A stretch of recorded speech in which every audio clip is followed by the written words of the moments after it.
स्वागत है आप लोग का यूपीपीएससी मेंटर ग्रुप पे।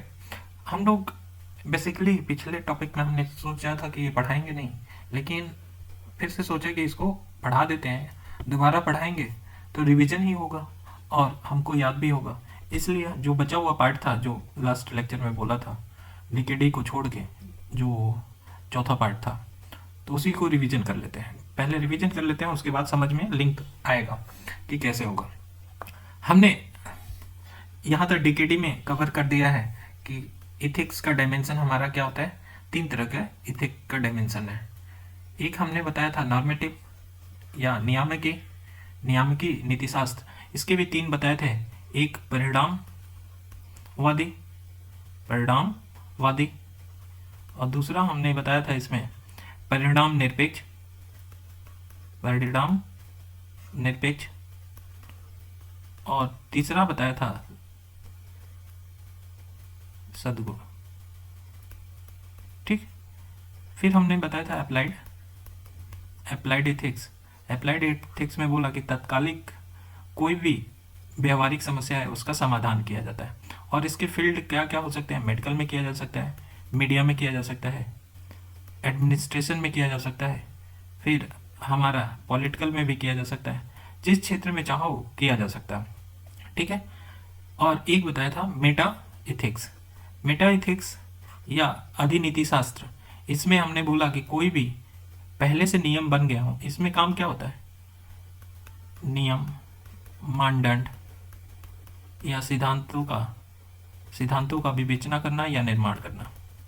यही था जो बन गए हैं ये नियम और मानदंड। ये मेटा इथिक्स में इसका क्या किया जाएगा, क्रिटिकल इवेल्यूशन किया जाएगा, क्रिटिकल एनालिसिस किया जाएगा।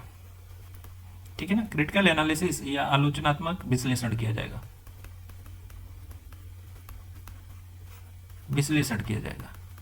अगर इसमें कोई शब्द है, ऐसा टर्म आ रहा है मानदंड सिद्धांत में, कोई टर्म आ रहा है, उस टर्म बहुत टफ है, तो उसका क्या किया जाएगा, इसमें व्याख्या किया जाएगा। व्याख्या क्या किया जाएगा, उसका और विस्तार किया जाएगा। ठीक है, विस्तार किया जाएगा। ठीक है ना, ये बात हम लोग पहले पढ़ चुके हैं, जो हमने रिवीजन कराया था डीकेडी में। अब आ जाते हैं निजी संबंध और प्राइवेट वर्सेस पब्लिक। ठीक है ना, तो प्राइवेट, अब 1 मिनट हम मिटा लेते हैं, उसके बाद आपको बताते हैं। ये बात समझ में आना चाहिए आप लोगों को कि प्राइवेट लाइफ, पहले ये रिलेशन देखने के लिए प्राइवेट और पब्लिक लाइफ में रिलेशन देखने से पहले हम लोग पढ़ लें। ठीक है ना, तो हम लोग क्या पढ़ रहे हैं, पहला प्राइवेट या निजी लाइफ, हाथ चल जाता है गलत पे, निजी लाइफ, निजी जीवन। ठीक है, और दूसरा हम देख रहे हैं सार्वजनिक जीवन या पब्लिक लाइफ, सार्वजनिक जीवन। ठीक, देखो प्राइवेट लाइफ में हमेशा एक बात का ध्यान रखना कि ये कैसा होता है, व्यक्तिनिष्ठ होता है, या इसको कहें कि आत्मनिष्ठ होता है। प्राइवेट लाइफ कैसा होता है, आत्मनिष्ठ होता है, जबकि सार्वजनिक लाइफ कैसा होता है, ये वस्तुनिष्ठ होता है। मतलब, कहने का मतलब, इसमें सब्जेक्टिविटी होती है, तो इसमें क्या होती है, ऑब्जेक्टिविटी होती है। इसमें कौन आता है, सगे संबंधी,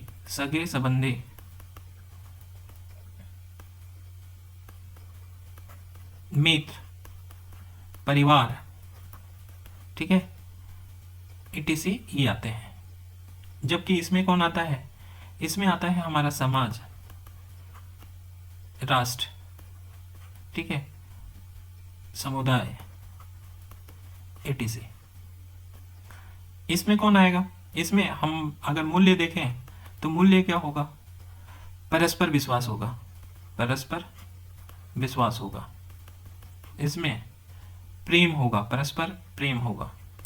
इसमें निजता होगा, इसमें भावनात्मक पक्ष होगा, ठीक है, इसमें सम्मान होगा, etc। ये होगा। इसमें मूल्य क्या होगा?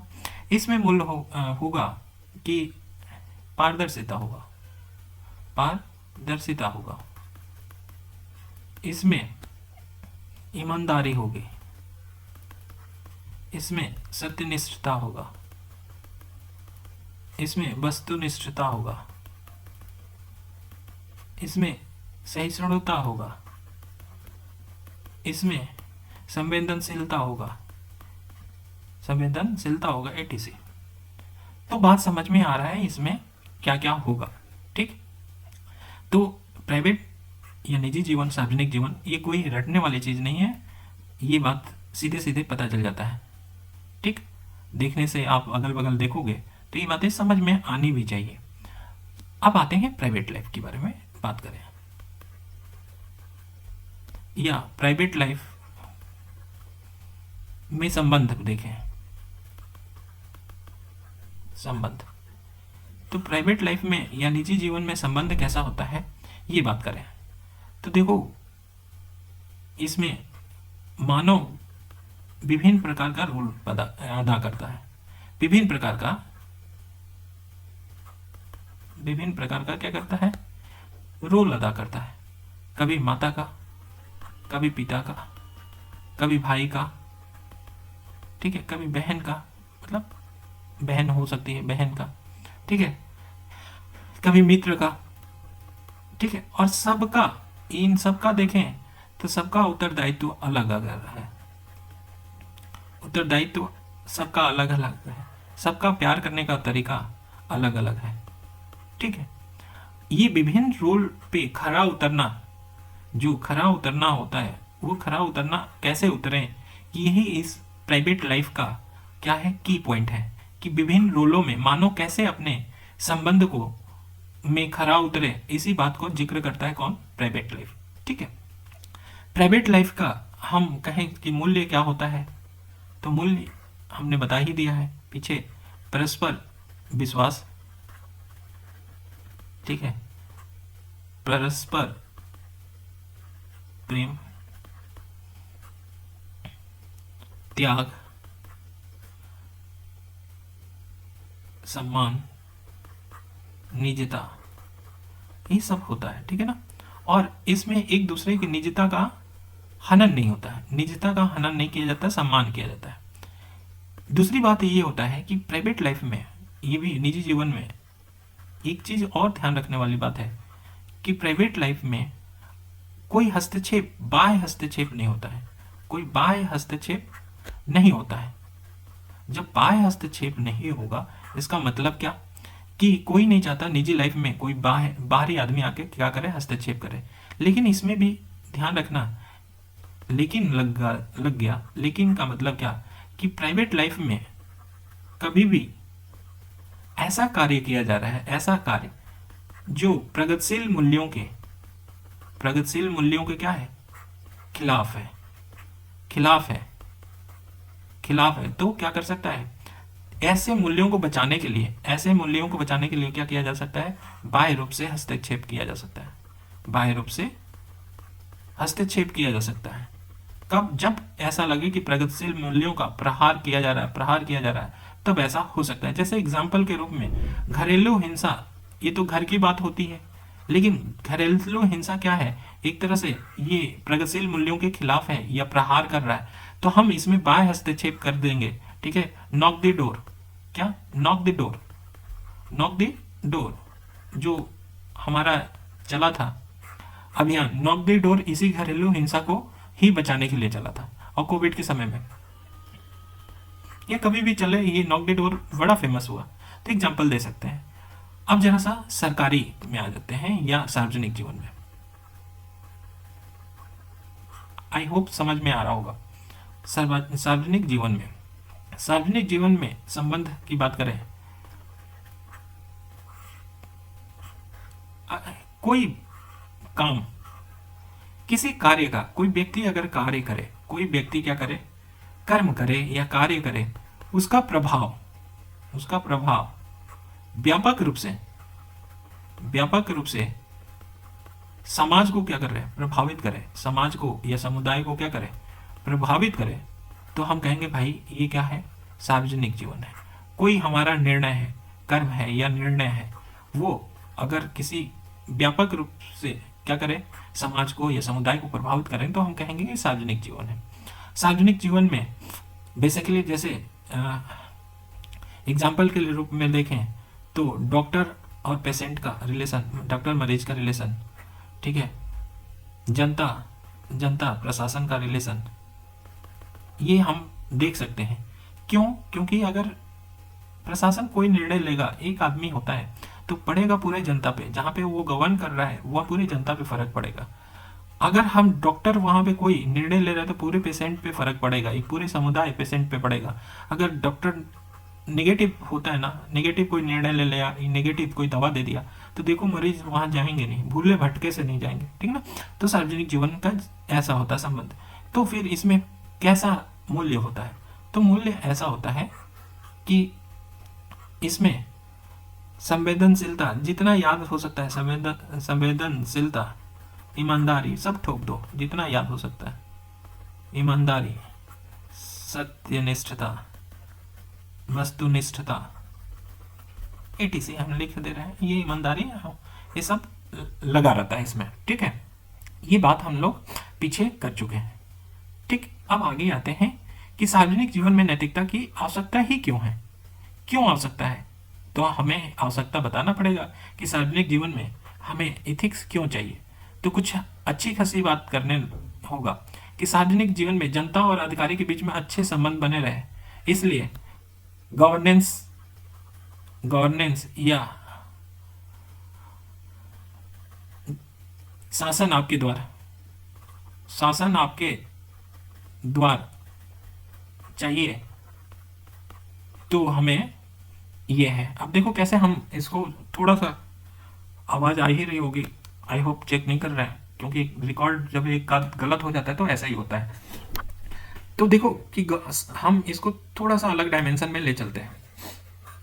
आप लोग जानते ही होंगे क्यों आवश्यकता है। तो हम इधर नहीं बोलेंगे कि जनता और अधिकारी के बीच में संबंध नहीं, हम कहेंगे शासन आपके द्वार, सामाजिक गतिशीलता सूचकांक को बढ़ावा देने के लिए कौन निकालता है? WEF निकालता है। इसलिए हम बता रहे हैं सामाजिक गतिशीलता को बढ़ावा देने के लिए, ठीक है। भ्रष्टाचार सूचकांक को अब हम प्रयोग कर रहे हैं। अभी तक तो हम सीधे बोल रहे थे जो उस किताब में लिखा था, नहीं भाई, ये हम अपने दिमाग से अब इसका डायमेंशन कर रहे हैं ना, दिमाग का खोलना हो रहा है। कि शासन आपके द्वारा सामाजिक गतिशीलता सूचकांक बढ़ाने में, भ्रष्टाचार सूचकांक में हमारा क्या है? 84 है। ये भी बता सकते हैं। क्यों ला सकते हैं? इसलिए ला सकते हैं, लोकतंत्र सूचकांक बता रहे हैं ना कितना, 52 है, इसको बढ़ाने में। फिर व्यक्तिगत हित पे सार्वजनिक हित को वरीयता देने में, ठीक है। नेक्स्ट, कानून की पालन करने में, संविधान का पालन करने में, ठीक है। ये हो गया संघर्ष ना हो जाए व्यक्तिगत हित के ऊपर सार्वजनिक हित को वरीयता देने में। और सार्वजनिक जीवन में एक आदर्श स्थापित करने के लिए कर सकते हैं। हमने इतना सारा डायमेंशन आपको है, कभी भी सोचना है तो कैसे ये बुकिस नहीं होके कैसे शासन आपके द्वार में क्या होगा। शासन जो भी शासन कर रहा है, सरकार है, वो आपके लिए क्या लेके आए। जैसे दिल्ली सरकार का है या दिल्ली सरकार का, दिल्ली गवर्नमेंट का, तो है ना, बोल सकते हैं सामाजिक गतिशीलता में क्या होता है, समाज को गतिशील बनाना, मतलब आर्थिक रूप से, सामाजिक रूप से क्या करना, सशक्त करना, ठीक है। और कैसे हो सकता है? बिना गवर्नेंस का या बिना अधिकारी की पहुंच या सार्वजनिक जीवन अच्छा की कभी हो सकता? नहीं हो सकता। भ्रष्टाचार क्या समाज के बिना खत्म हो सकता है? सार्वजनिक जीवन जब तक अच्छा नहीं होगा तब तक भ्रष्टाचार खत्म नहीं हो सकता, लोकतंत्र नहीं खत्म हो सकता। तो मैंने यूटिलाइज कर गया ये पॉइंट को, ठीक है। ये बात समझ में आ गई होगी। अब नेक्स्ट चलते हैं। तो नेक्स्ट है क्या कि नोलन कमेटी ने, ये बहुत चर्चा में रहा कि नोलन कमेटी कभी भी पूछ लिया जाता है। तो ये देखो कि नोलन कमेटी ने क्या बोला था। एक बोला था निस्वार्थ निष्ठता, मतलब सेल्फलेसनेस, ठीक है। सत्यनिष्ठता मतलब इंटीग्रिटी, ठीक है। विषय निष्ठता मतलब ऑब्जेक्टिविटी, ऑब्जेक्टिविटी इंग्लिश में भी जानना जरूरी है, कब हो जाए गड़बड़ ये समझ लो। हिंदी इंग्लिश में अकाउंटेबिलिटी, ठीक है। निष्कपटता, ओपनेस, ओपननेस, ओपननेस, ईमानदारी, ऑनेस्टी, ठीक है। नेतृत्व, लीडरशिप। अब समझ में आ गया होगा कि देखो यहां पे हम कहें कि एक, यहां पे कहें ना सीओ क्या टैप कैप, सीओ हैट होना चाहिए, ओपननेस नहीं है। देखो क्या बना रहे हैं यहाँ पे, हमने बनाया था SIO, CO, SIO, CO, और यहाँ पे O2 है, ये ध्यान रखना। CO और क्या है, CO लहंगा, LAH, लहंगा में LAH ले लेंगे, ठीक है ना, या लह कर लो, कुछ भी कर लो, बना लो, तो आप बना लेना CO लह। ये लीडरशिप है, अकाउंटेबिलिटी है, ऑनेस्टी है, वहां पे 2 O आ ही गया, आई इंटीग्रिटी है, इस सेल्फलेसनेस है। तो ये आप कभी भी याद रखना, साथ हमेशा ध्यान रखना, सातों को साथ। तो अब हम इसको समझ लेते हैं और बड़ा इजी वे में समझते हैं। क्यों इजी वे में समझ रहे हैं? रीजन है कि आगे इससे मुठभेड़ और होगी। सेल्फलेसनेस का मतलब क्या, निस्वार्थ निष्ठता का मतलब क्या? इसका मतलब ये है, इसको हम छोटा छोटा करके लिख देते हैं पॉइंट में। ये तो गलत आ गया। इसका मतलब है जो भी सार्वजनिक पद पे है, क्योंकि ये नोलन कमेटी किसमें दिया गया था, सार्वजनिक जीवन से जुड़ा हुआ दिया गया था, और सार्वजनिक जीवन से जुड़ा हुआ दिया गया था। क्यों ये बात उठी, इसको तो बताना जरूरी है। एक मिनट इसको होल्ड रखते हैं, पीछे चलते हैं, बैक, सॉरी, आज रिकॉर्ड नाइट को कर रहे हैं तो दिमाग भी नहीं चल रहा है। बात यहां है कि हम लोग प्राइवेट लाइफ की बात कर रहे थे, तो प्राइवेट लाइफ की ये भी तो बताएं कि प्राइवेट लाइफ में क्या हो रहा है, डिक्रीज देखने को मिल रहा है, या नैतिकता का, प्राइवेट लाइफ में नैतिकता का पतन हो रहा है, नैतिकता का पतन। कारण क्या है नैतिकता का पतन? प्राइवेट लाइफ की बात हो रही है। कारण ये है भौतिकवाद, स्वार्थ, ठीक है। फिर क्या, अर्थ और काम का बढ़ना। फिर क्या है, ई उपकरण, ठीक है। गलत मित्र मंडली, ठीक है। मूल्यों का ह्रास होना, ठीक है। परिवार का विघटन होना, एकल परिवार होना, ठीक है। फिर नैतिकता का पतन के लिए क्या है इसमें, गरीबी, तो अत्यधिक पश्चात मूल्यों की तरफ भागना, भारतीय मूल्य को क्या करना, इग्नोर करना, ठीक है। ऐसे हम तमाम लिख सकते हैं। ये डीकेडी का पार्ट है, कोई हम रटे नहीं है। इस बात का आपको पता होना चाहिए कि आपके निजी संबंध में क्यों कमी आ रही है। आप समय नहीं दे पा रहे हो, समय नहीं दे रहे हो तो समय कहीं जा रहा है, ये उपकरण पे जा रहा है, अर्थ और काम के पीछे भाग रहे हैं, स्वार्थ है, भौतिकतावाद है, गलत मित्र मंडली है, मूल्यों का पतन हो रहा है, एकल परिवार हो रहा है, ठीक है। पश्चात मूल्यों के पीछे दौड़ के भाग रहे हो, ठीक है। हम अपना सम्मान भूल गए हैं, सम्मान देना भूल गए हैं, ठीक। तो ये पतन हो रहा है, तो समाधान भी तो चाहिए इसके लिए। तो समाधान कैसे करेंगे? तो समाधान के लिए हम क्या करेंगे? जाहिर सी बात है कि ये बात हो रहा है, वहीं बेनेडिक्ट रूट और मीड की बात तो आएगी ही, ये तो हमें रखना है। समाधान में बच्चों की मन मस्तिष्क में क्या करना होगा? बच्चों के मन मस्तिष्क में मूल्यों का बीजारोपण करना होगा, मूल्यों का बीजारोपण। फिर हमें क्या होगा? परिवार का मूल्य अच्छा होना चाहिए। अच्छा होना चाहिए मतलब क्या? अच्छा होना चाहिए क्योंकि बच्चा क्या करता है? अनुकरण करता है, अनुसरण करता है। जैसा परिवार करेगा वैसा वो सीखेगा। ठीक है। फिर मित्र मंडली कैसा होना चाहिए? मित्र मंडली अच्छी होनी चाहिए, ये हमें निगरानी देना है। फिर निगरानी देना नहीं, निगरानी करना है। ठीक है ना। फिर हम क्या कर सकते हैं? फिर ये भी बोल सकते हैं कि जो ई उपकरण है, ई उपकरण का लिमिट यूज करना चाहिए। अध्यात्म अध्यात्म की शिक्षा जरूर देना चाहिए, अध्यात्म की शिक्षा जरूर देना चाहिए। फिर हमें स्कूल या शिक्षा के द्वारा पंचतंत्र जैसे कहानियां पढ़ा उढ़ा के, ठीक है ना, ये देना चाहिए। फिर हमें क्या करना चाहिए? प्रशंसा प्रशंसा के माध्यम से भी कर सकते हैं, पुरस्कार के माध्यम से भी दे सकते हैं, बढ़ा सकते हैं इसमें, और घर के लोग ही करें। ठीक है। इस माध्यम से हम समाधान निकाल सकते हैं। ठीक है। और क्या कर सकते हैं? इसके इतर हम कर सकते हैं। अब जरा सा थिंकर की बात करें तो गांधी जी की बात पे एकादश व्रत की बात करें, एकादश व्रत की, तो एकादश व्रत फॉलो करना चाहिए। तो क्या है एकादश व्रत? हमने कहा था कि 5 हमें याद है। 5 क्या है? सत्य, अहिंसा, ठीक है, अहिंसा।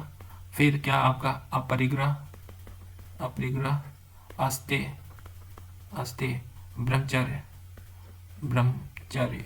उसके बाद ये 5 हो गया। 3 3 में कौन सा है? तो अभय, अभय, अस्वाद, अस्वाद, और एक और है अस्पृश्यता, अस्पृश्यता। 3 सा, 3 सा क्या है? 3 सा हमारा है सम धर्म समभाव, ठीक है, सब धर्म समभाव। और नेक्स्ट क्या हम बोल सकते हैं? श्रम युक्त या श्रम। तीसरा हम जैसे स्वदेशी यूज कर सकते हैं, क्या है ये? तो ये गांधी के 11 व्रत हैं, हमेशा याद रखना। 5 तो याद ही हैं। 3 अभय, अस्वाद, अस्पृश्यता, सब धर्म समभाव, एक सा, दूसरा श्रम, तीसरा स्वदेशी, ये 11 व्रत हैं। तो 11 व्रतों को पालन करने के लिए जब भी बोल दोगे तो वो उसका नैतिक पतन क्या हो जाएगा? रुक जाएगा। और ये केवल प्राइवेट लाइफ के लिए नहीं, सार्वजनिक लाइफ में भी अगर इस चीज को फॉलो कर रहा है तो सार्वजनिक लाइफ भी अच्छा होगा। ठीक है। तो ये हो गया, 11 व्रत की बात कर रहे हैं। 7 पाप नहीं करना चाहिए। 7 पाप अगर कर रहा है प्राइवेट में, वो पब्लिक में यूज ज्यादा करेंगे, प्राइवेट में नहीं। तो अब बात करते हैं किसमें? ये प्राइवेट की हो गई विवेचना, सार्वजनिक जीवन की बात हो गई थी। तो सार्वजनिक जीवन में पतन क्यों हो रहा है? मूल्यों का पतन क्यों हो रहा है? तो पतन के कारण, सार्वजनिक जीवन में पतन के कारण क्या है? कारण इसलिए है कि व्यक्तिगत हित को ज्यादा वरीयता दिया जा रहा है सार्वजनिक हित पे, सार्वजनिक हित पे। ठीक है ना। फिर हम कह देंगे कि ये भी बोल सकते हैं पतन के कारण के लिए भौतिकवाद, भौतिकवाद से लिप्त होने के कारण भ्रष्टाचार को बढ़ावा। ठीक है। फिर हम क्या कर सकते हैं? पतन के कारण क्या है सार्वजनिक जीवन में? सार्वजनिक में 4 वाक को फॉलो करना, ऋढ़म कृत्वा घृढ़म पित्वा। ठीक है ना। फिर क्या है इसमें पतन के कारण गांधी के 7 पाप लिख दो, नहीं याद है? 7 पाप को क्या बोलते हैं इंग्लिश में? 7 पाप बोलते हैं। ठीक है ना। तो 7 पाप क्या है? पहला है, ये ध्यान रखना इस चीज को, सिद्धांत विहीन क्या? राजनीति। दूसरा क्या है? दूसरा ये है कि बिना श्रम के धन। तीसरा क्या है? तो तीसरा है कि नैतिकता विहीन व्यापार। चल जाओ भाई, नैतिकता विहीन व्यापार। चौथा क्या? तो चौथा हम बोल सकते हैं बिना अंतःकरण का सुख, बिना अंतःकरण का सुख। पांचवा हम बोल सकते हैं मानवता विहीन विज्ञान, मानवता विहीन विज्ञान। छठा छठा हम बोल सकते हैं त्याग रहित पूजा, त्याग रहित पूजा। ठीक है। सातवां सातवां क्या बोल सकते हैं? चरित्र विहीन ज्ञान, चरित्र विहीन ज्ञान। ये 7 पाप हैं, ये नैतिकता के पतन के कारण सार्वजनिक के लिए है। ठीक है। अब इसको समाधान करो तो 7 का उल्टा बोल दो। सिद्धांत युक्त राजनीति, श्रम से धन कमाना। नैतिकता विहीन है व्यापार, तो नैतिकता युक्त व्यापार बोल दो। ठीक। सार्वजनिक जीवन से वरीयता लो, जीवन में व्यक्तिगत जीवन से। फातिलवाद को कम करो, जलवाद के नियम मत फॉलो करो। ये सारे हमारे क्या हो जाएंगे? समाधान के कारण हो जाएंगे। उसी समाधान में हमारा क्या आ जाएगा? सार्वजनिक जीवन के समाधान करना है तो नोलन कमेटी के सुझाए गए या नोलन कमेटी द्वारा दिए गए 7 जो सार्वजनिक मूल्य है वो। नीति शास्त्र में आप लोग क्या कर सकते हैं? एथिक्स में झूला भर भर के दे सकते हैं। तो सार्वजनिक जीवन को अगर सही करना है तो ये नोलन कमेटी के 7 मूल्य लिख सकते हैं, जिसमें सेल्फलेसनेस है, इंटीग्रिटी है, ऑब्जेक्टिविटी है, और अकाउंटेबिलिटी, ओपनेस और ऑनेस्टी है, और साथ ही साथ लीडरशिप है। तो इसको समझते हैं सार्वजनिक जीवन को अगर बढ़िया चलाना है, संतुलित चलाना है, तो ये फॉलो करना चाहिए। और ये किसके लिए बताया गया है? जो अधिकारी हैं। तो जाहिर सी बात है कि जो सार्वजनिक पद पे बैठे हैं, आसीन व्यक्ति हैं, सार्वजनिक पद पे आसीन, उनके लिए है। तो निस्वार्थ निष्ठता का मतलब क्या? कि ऐसा नहीं है कि अगर कोई निर्णय ले तो उसमें भाई भतीजावाद झलके। भाई भतीजावाद को कोई जगह नहीं देना चाहिए। सेल्फलेसनेस होना चाहिए। ऐसा नहीं है कि हमारे हित में हो या भाई भतीजावाद दिखे, चाहे स्वयं की हित की बात दिखे, ऐसा नहीं होना चाहिए। स्वयं की हित हो या मित्र मंडली हो, उनको लाभ पहुंचाने के लिए आप उस सार्वजनिक पद का दुरुपयोग न करें। यही है सेल्फलेसनेस। ठीक है। चाहे वित्तीय लाभ पहुंचाना हो, चाहे भौतिक लाभ पहुंचाना हो। जैसे कि क्या करते हैं कि एसडीएम की पोस्ट आप लोग अगर प्राप्त कर लें तो उस पे जो गाड़ी या कार मिलती है आप अपने घर के घरेलू काम में यूज करने लगते हैं। ये कहीं ना कहीं इंडिकेट करता है कि आपका सेल्फलेसनेस नहीं है आपके पास। ठीक है। सत्यनिष्ठता, सत्यनिष्ठता एक ऐसी चीज है जो पब्लिक लाइफ में बहुत बड़ी चीज है। कि अगर पब्लिक लाइफ में कहे ना कि या ऑनेस्टी, सीधी बात है, ये लिख लेना, honesty plus probability is equal to integrity. मतलब कहने का मतलब क्या कि ऑनेस्टी हमेशा क्या दिखता है? प्राइवेट लाइफ में दिखता है। ईमानदार हो भाई, आप किसी की ना खाते हो ना खिलाते हो, ईमानदार हो, अपनी जो भी है ईमानदारी छवि से करते हो। ठीक है। प्रोबेबिलिटी क्या? प्रोबेबिलिटी वही जो पर्सनल लाइफ में कर रहे हो वो गवर्नमेंट लाइफ में ईमानदारी करने लगो या सरकारी पद पे हो तो वो प्रोबेबिलिटी बोला जाता है। देखो, ये पर्सनल लाइफ में करोगे, ये क्या करोगे? सरकारी पद में। सत्यनिष्ठता इससे भी बढ़ के है कुछ कि ये दोनों को फॉलो कराता है। ठीक है। अर्थात सार्वजनिक पद पे कोई भी आसीन व्यक्ति होगा, वो किसी के बाहर कोई बाह्य दबाव ना हो या कोई वित्तीय लाभ ना हो। ठीक है। और साथ ही साथ ये भी ध्यान रखना है कि ये लिप्त नहीं होना चाहिए किसी चीज से कि वो वित्तीय लाभ ले रहा है या दबाव के कारण कार्य में कुछ कोताही कर रहा है। ऐसा कुछ नहीं होना चाहिए सत्यनिष्ठा में। विषयनिष्ठता, ऑब्जेक्टिविटी होना चाहिए। मतलब ऑब्जेक्टिविटी का मतलब क्या? रैशनल होना चाहिए। रैशनल का मतलब क्या?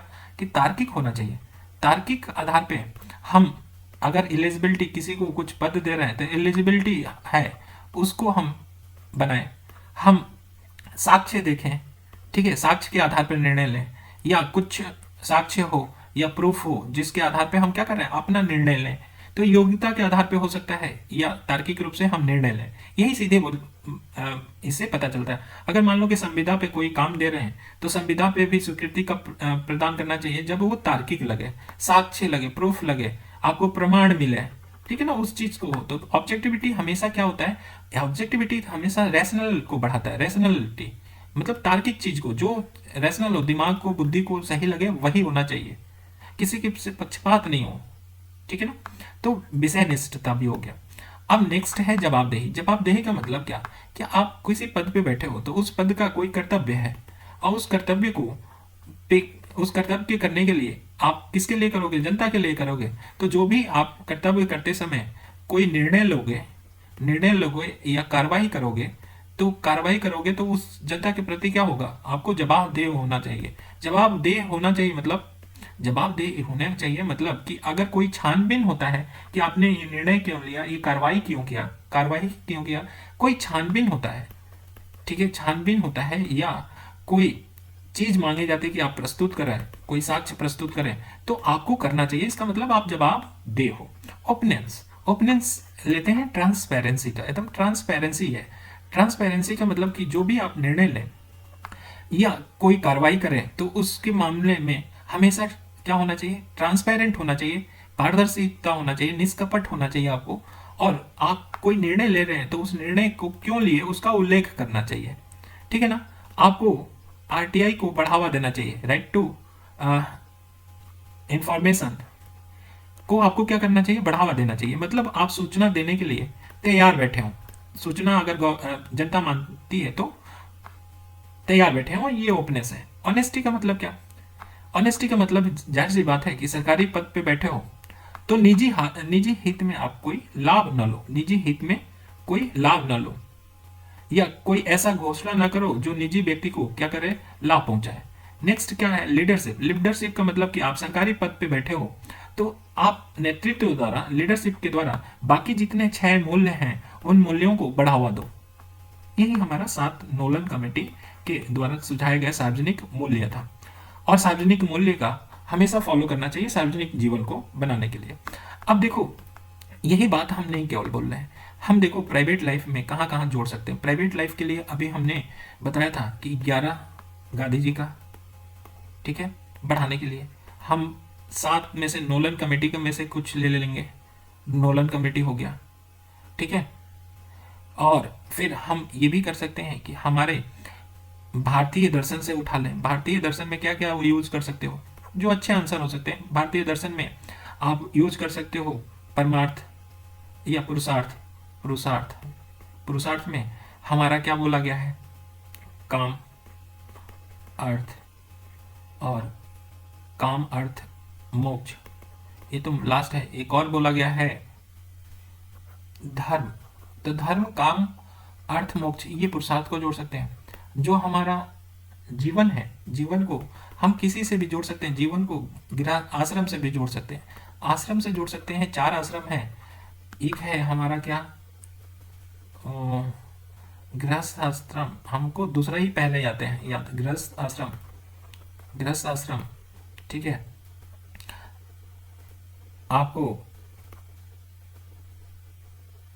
इसको सीक्वेंस में याद रखना ज़्यादा बेटर है, सीक्वेंस ये हटा दो। आश्रम को भी हम जोड़ सकते हैं, और नैतिक जीवन के बढ़ावा देने के लिए आश्रम भी बहुत इम्पोर्टेंट है। आश्रम में क्या है, ब्रह्मचर्य, ब्रह्मचर्य, गृहस्थ, ठीक है, वानप्रस्थ, वानप्रस्थ, और चौथा है संन्यास। ये हमारा क्या है ना, ये भी हमारे मूल्यों को इनकलकेट कर सकते हैं। ये पुरुषार्थ भी कर सकता है और आश्रम भी कर सकता है, ठीक है ना। हमारा ऋण, ऋण बताया गया, 3 तरह के ऋण बताया गया है।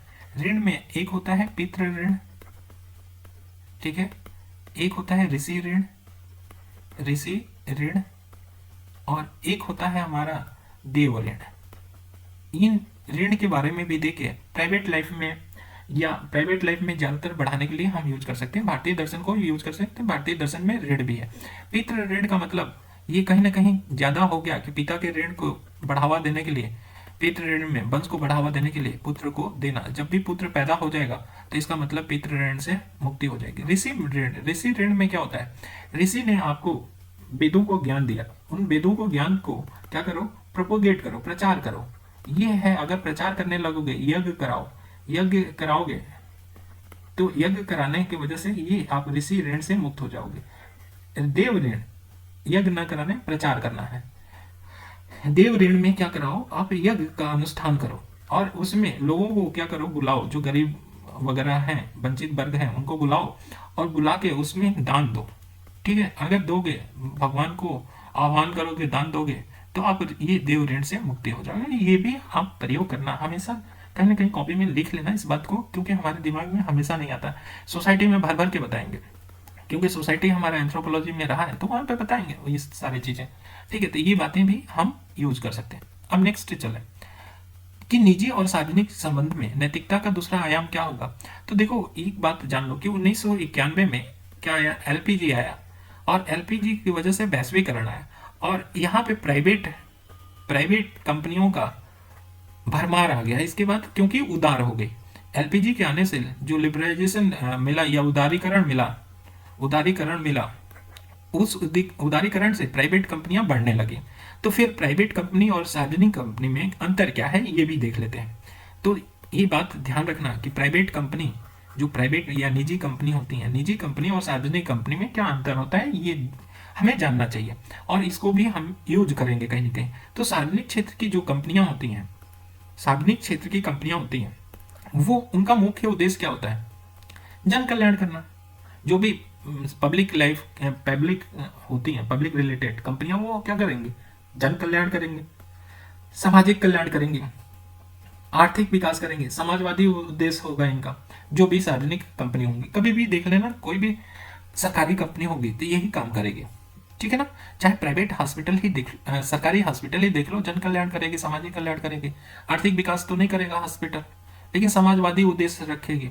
कमी क्या है इसके अंदर, जो भी सरकारी है, सरकारी कंपनी में कमी क्या है, तो निर्णय प्रक्रिया बहुत जटिल होती है, बैठक पे बैठक बुलाया जाता है, ठीक है, फाइल पे फाइल चलती है, और निर्णय क्या होता है कि मच्छर भी नहीं मारा जा सकता, कुछ नहीं, अनावश्यक विलंब होता है, फाइल पे फाइल, अनावश्यक व्यय में व्यय होता है, व्यय बहुत ज्यादा करते हैं, लेकिन उसका रिजल्ट क्या मिलता है, सरकारी कंपनियों को कुछ नहीं मिलता है। ठीक है, लाल फीताशाही है, श्रम अनुशासनहीनता है, ऑफिस में, सरकारी ऑफिस में या सरकारी क्षेत्र में जो काम करने वाले हैं, देख लो कितना ऑफिस जाते हैं, कितना काम करते हैं। ठीक है, अनुचित लाभ कमाते हैं, प्रतिस्पर्धा की भावना नहीं है, ये सरकारी कंपनियों की कमी है।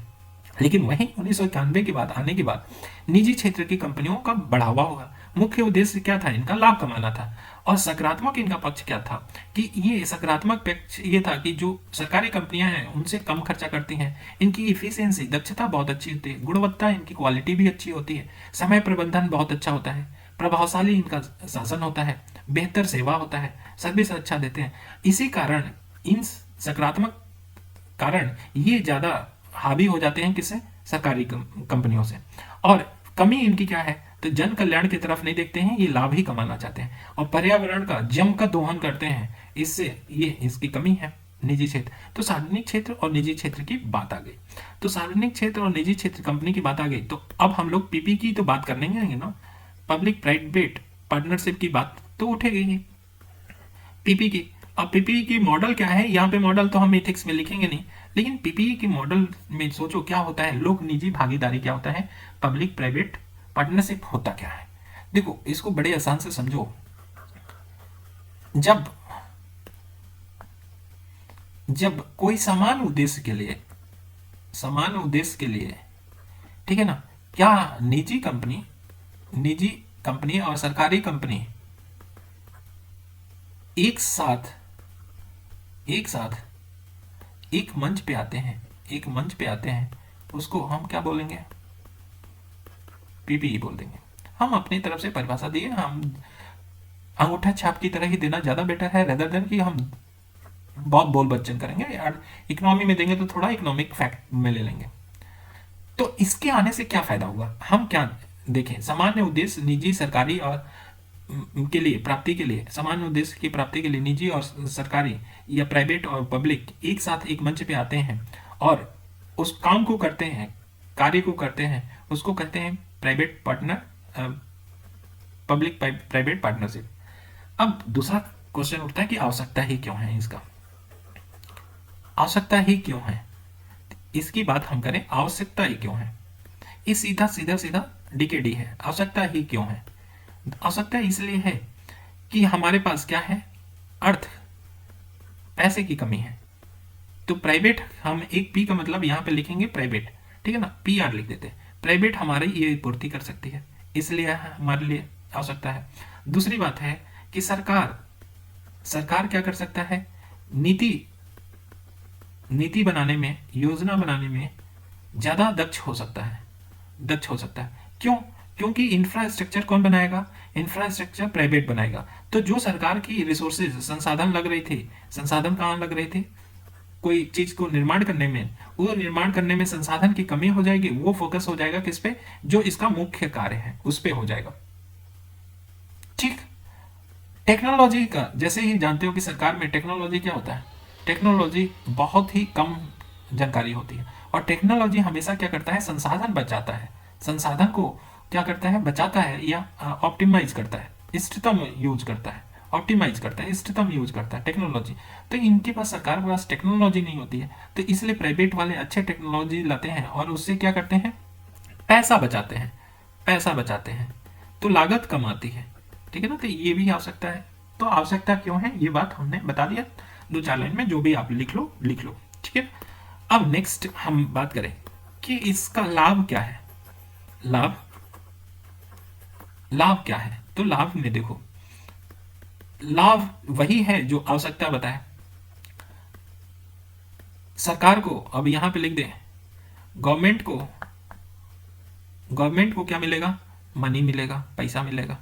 ठीक है, गवर्नमेंट का टाइम सेव होगा, अर्थात वो नीतियों पे फोकस रखेगा, योजनाओं पे फोकस रखेगा, प्रोग्राम पे फोकस रखेगा, लिख लेना सब, टाइम सेव होगा। फिर गवर्नमेंट का, ठीक है, संसाधन का ऑप्टिमाइज या अनुकूलतम उपयोग होगा, इष्टतम उपयोग होगा, इष्टतम उपयोग होगा। ठीक है ना। नेक्स्ट हम, इसका लाभ क्या हो सकता है, लाभ ये हो सकता है कि बेहतर हमारा इंफ्रास्ट्रक्चर मिलेगा, अवसंरचना मिलेगा, इंफ्रास्ट्रक्चर मिलेगा। ठीक है, लागत क्या होगा, कम आएगी, लागत कम आएगी। ठीक है, फिर यहाँ पे लाभ क्या होगा, प्राइवेट के अगर हिसाब से देखें तो प्राइवेट को क्या होगा, साख तक पहुंच मिलेगी, पहुंच होगा, मतलब पैसा मिलेगा इनको कहाँ से, बैंकों से मिलेगा। और बैंकों से मिलेगा क्यों, क्योंकि गवर्नमेंट की है ये बैंक, तो साख तक पहुंच होगी। दूसरी बात है, प्राइवेट को क्या होगा, प्राइवेट को इसमें ज़्यादा प्रोजेक्ट मिलेंगे और लाभ कमाने की इच्छुक है तो लाभ कमाने की इच्छा से आएंगे। ठीक है, फिर ओवरऑल क्या होगा, ओवरऑल ये देखा जाएगा कि प्राइवेट और पब्लिक लाइफ, इन दोनों में समन्वय देखने को मिलेगा। ठीक है ना, कोऑर्डिनेशन देखने को मिलेगा। ये बात हुआ लाभ की। तो फिर हमारी चुनौतियां भी होंगी। चुनौतियां क्या हैं, अब एथिक्स के मामले से चुनौतियां ही इंपॉर्टेंट है। चुनौतियां क्या है कि हम, पहली बात, हम एथिक्स के माध्यम से देख रहे हैं, चुनौतियां और भी देखेंगे, लेकिन वहां पे चुनौतियां क्या है, चुनौतियां ये है कि इथिकल नहीं है। इथिकल नहीं है मतलब नैतिक रूप से प्राइवेट कंपनी सही नहीं है, प्राइवेट कंपनियां नैतिकता की पतन हो रहा है। क्यों? क्योंकि ये अपनी लागत ज्यादा दिखाती हैं, अपनी लागत क्या करती हैं, ज्यादा दिखाती हैं, और अपारदर्शी होती हैं, अपारदर्शी होती हैं। ठीक है, लागत ज्यादा दिखाती हैं, अपारदर्शी होती हैं। दूसरा क्या है यहाँ पे, तो यहाँ पे है कि कंपनियां अपनी उत्तरदायित्व से भाग जाती हैं, प्रोजेक्ट ले ली और भाग जाती हैं। हम ऐसे नहीं बोल रहे हैं, जैसे एग्जाम्पल है दिल्ली मेट्रो में, मेट्रो का रिलायंस एयरपोर्ट मेट्रो। ठीक है, ये है, भाग जाते हैं। फिर अगर यहाँ पे हो जाता है कि अगर मान लो कि पुल बना रही हैं, पुल बनाया और पुल गिर गया, तो एक दूसरे के ऊपर दोष प्रत्यारोप लगाना स्टार्ट हो जाते हैं, दोष लगाने लगते हैं कि तुम्हारे, तो इसका दोषी कौन इसका निर्धारण ही नहीं हो पाता। ठीक है, फिर क्या होता है कि पारदर्शिता हो गया, उत्तरदायित्व हो गया, और लाभ केंद्रित ज्यादा होती हैं, ठीक है, या हम कहें कि लाभ केंद्रित बोलने से बढ़िया है कि वो व्यक्तिगत हित को ज़्यादा बढ़ावा देते हैं सार्वजनिक हित पे। ठीक है, तो ये भी हमारी एक चुनौती है। तो ये चुनौतियां हैं, तो समाधान कैसे करें, समाधान के तरीका भी हमें निकालना होगा। और समाधान के तरीका में अब हम वैसे नहीं बताएंगे जैसे आप लोग को पहले बताते थे कि 7 पाप है। अब 7 पाप को आप लिख के यहाँ पे समाधान के तरीका में बता सकते हो। तो अब हम सीधे बोलेंगे कि महात्मा गांधी के 7 पाप यूज कर सकते हो। ठीक है, महात्मा गांधी के समाधान के 7 पाप बताया गया, वो यूज कर सकते हो समाधान में। ठीक, दूसरा क्या है, दूसरा हम भारतीय दर्शन से सामाजिक ऋण की बात कर सकते हैं। दर्शन में ऋण की, सामाजिक ऋण की बात कर सकते हैं। ठीक है ना। तीसरा हम गांधी जी का, महात्मा गांधी जी का ट्रस्टशिप की अवधारणा की बात कर सकते हैं। चौथा हम बात कर सकते हैं क्या इसमें हम सुकरात का सद्गुण की बात कर सकते हैं। ठीक है, इसमें पांचवा अरस्तु की बात कर सकते हैं। अरस्तु क्या बोला था कि केवल ज्ञान ही होना, सद्गुण होना ही व्यक्ति नहीं है, बल्कि अभ्यास करें, उसका मतलब चरित्र अच्छा हो यही नहीं, उस चरित्र का अभ्यास करना है। और वो कहीं ना कहीं पुल खराब हो रहा है तो वो चरित्र का अभ्यास करना जरूरी है, अरस्तु की बोल सकते हैं। ठीक है, छठा हम कांट का कर्तव्य को जोड़ सकते हैं।